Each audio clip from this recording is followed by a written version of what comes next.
Comment retrouver de la volonté dans les moments les plus difficiles? Aujourd'hui, dans cette vidéo, je vais vous accompagner à trouver le chemin du comment retrouver du dynamisme en fait dans votre relation amoureuse. Alors peut-être qu'en ce moment vous passez des moments difficiles et ça fait même déjà un an que ça dure. Eh bien j'ai envie de vous dire c'est le bon moment, oui, c'est maintenant. Et après ça, je vous inviterai à le faire tous les ans. Il s'agit de faire un point entre vous deux et seulement à deux.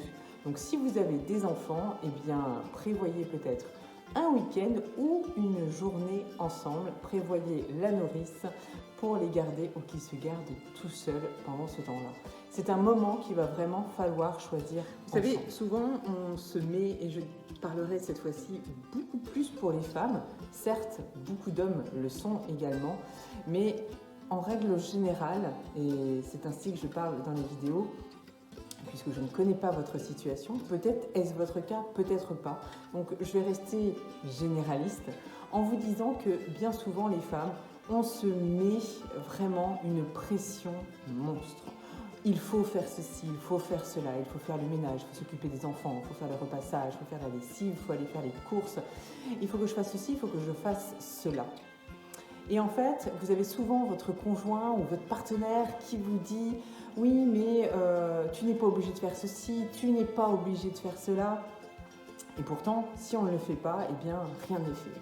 Alors, dans l'idée, il n'est pas de comprendre ou de savoir qui a tort, qui a raison, mais plutôt de vraiment faire un point. Parce que, à force de se mettre des obligations en tête, et je veux dire autant pour les hommes que pour les femmes, les « je dois »,« il faut que », ce sont des obligations qu'on se fait à nous-mêmes, qu'on se donne à soi-même, à moins d'être dans une mauvaise relation, là c'est encore autre chose, et bien à force de faire ça, on s'oblige à se détruire quelque part.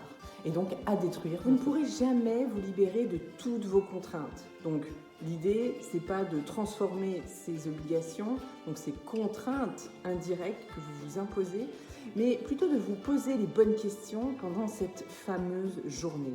Vous retrouvez déjà à deux, c'est déjà quelque chose d'indispensable à votre couple et surtout pour pouvoir lui donner un avenir un peu plus serein et pour pouvoir vous raccrocher quand vraiment il y a des moments difficiles dans l'année, quand ça va moins bien. Et c'est normal parce que tout ne peut pas être linéaire. D'accord ?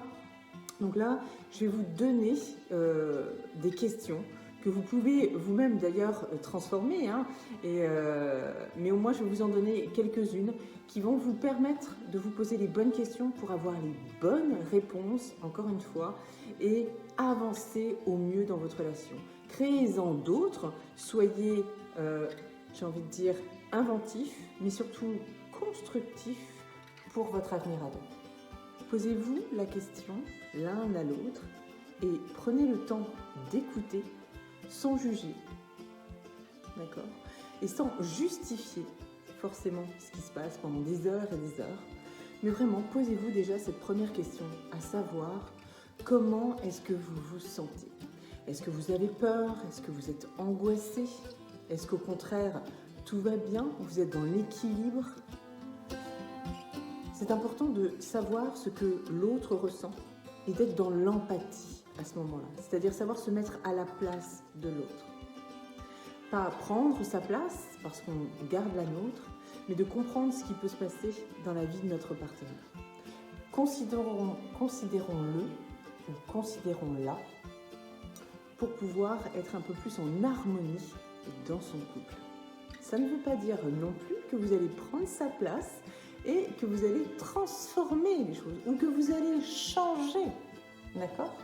Vous ne pouvez pas faire les choses à sa place non plus. Mais vous pouvez être fatigué, vraiment éreinté de la vie, de l'amour, peut-être aussi. Peut-être l'êtes-vous physiquement, peut-être l'êtes-vous mentalement, peut-être sentimentalement. Demandez-vous comment vous vous sentez. Maintenant, posez-vous une seconde question. Une question qui est importante parce que vous la vivez au quotidien. Vous travaillez certainement tous les deux. Ou quel que soit le travail, en tous les cas, il peut être domestique comme il peut être à l'extérieur. Je vous invite à vous demander comment vous vous sentez en termes de travail. Est-ce qu'aujourd'hui c'est un travail alimentaire ou non? Et si ce n'est pas un travail alimentaire, alors est-ce qu'aujourd'hui il vous plaît? Est-ce qu'aujourd'hui vous envisagez un avenir dans ce poste? Est-ce que vous avez encore des ambitions? Est-ce que vous n'en avez plus?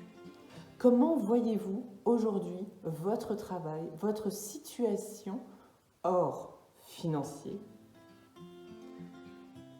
au niveau professionnel? Pourquoi cette question? Je dirais plutôt pour quelle raison? Eh bien tout simplement parce que on ne se voit pas H24, 7/7, à moins de travailler ensemble, ce qui n'est pas le cas pour de nombreux couples. Alors il est bon de savoir un petit peu ce qui se passe chez l'autre. Encore une fois, intéressons-nous à ce que l'autre vit.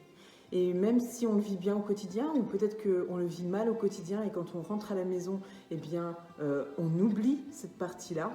Peut-être savez-vous le faire, peut-être pas. On est tous humains. En tous les cas, on fait tous de notre mieux. L'idée, c'est de ne pas faire transparaître cela au couple ou de le faire subir au couple, ni même à votre partenaire. Enfin, troisième question. Est-ce qu'aujourd'hui, vous prenez du temps pour votre famille? Alors peut-être n'avez-vous pas d'enfants, c'est pas grave. Prenez du temps pour votre couple. Est-ce que vous en prenez? Prenez-vous du temps pour vous deux? Ou est-ce que vous prenez du temps que pour vous? Posez-vous ces questions-là, réfléchissez-y à deux. C'est essentiel de faire un point sur ce que l'on aimerait, sur ce que l'on a envie de faire et sur ce qu'il faut faire. L'idée là, vous allez dire non, j'en prends pas assez, non, on n'en prend pas, ou oui, on en prend. Bref, vous seul savez ce que vous faites pour votre couple. Donc, posez-vous cette question et lorsque vous y répondez, l'idée est de ne pas répondre « il faut que » ou « il faudrait que », mais plutôt « j'ai envie de »,« j'aimerais que ». Et là, vous allez transformer en fait les réponses à cette question en objectif, peut-être que vous allez finalement construire tous les deux. Juste une petite remarque. Entre le trouver du temps et prendre le temps, il y a une petite nuance. Donc, je vous invite à vous poser une autre question. Je vais vous en proposer une autre. Pour vraiment voir si vous trouvez le temps, si vous le prenez et si vous en avez envie. Et enfin, dernière question, quatrième question. Je vous rappelle, elles sont non exhaustives, donc à vous d'en trouver de nouvelles. Mais posez-vous la question. Que voulez-vous pour votre avenir à deux? Pour votre avenir de couple, avec ou sans enfants? Pour votre avenir donc familial? Que voulez-vous pour votre avenir à vous, qu'il soit professionnel, personnel? Je vous invite à échanger vraiment sur ces sujets pour faire un réel point sur votre avenir, ce que vous envisagez aujourd'hui. Si vous n'envisagez plus rien, pour quelles raisons? Si vous envisagez des choses, eh bien, envisagez-les en grand. Oui, en grand, parce qu'il est permis de rêver, bien au contraire. Et ça vous permettra de mûrir la réflexion vers ces objectifs, ce vers quoi vous tendez. Et ensuite, peut-être de mettre des choses en place, tout simplement pour y parvenir. Donc, posez-vous la question.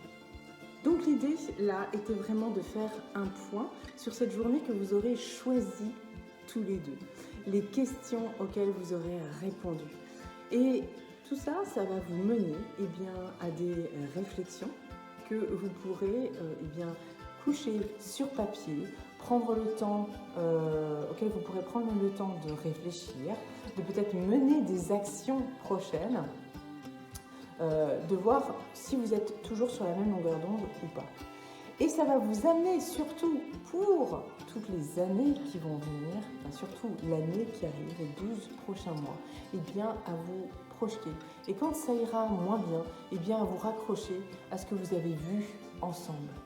Voilà, pour vous amener à voir comment et pour quelles raisons vous êtes en couple aujourd'hui et pour quelles raisons vous êtes encore ensemble et que vous voulez continuer ensemble.